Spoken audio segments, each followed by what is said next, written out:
Okay, so I had this empty protein powder jar sitting around. And instead of tossing it, I thought, why not turn it into something cute and actually useful? I found this adorable stencil online, and I'm wrapping it around the jar like it's getting a little outfit. A bit of tape to keep everything in place, and we're good to go. I take it outside and hit it with a coat of gold spray paint. Honestly, spray painting might be my favorite part of any project. So satisfying. Once it dries, look at this. The design came out so clean and pretty. To finish it off, I'm grabbing my glue gun and adding some twine around the top. Just a tiny detail, but it gives it that cute, rustic vibe.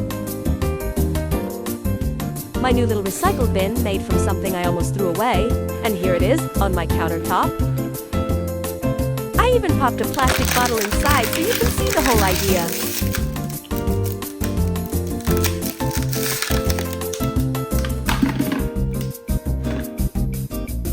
Simple, fun, and now my kitchen looks a little more organized and a whole lot cuter.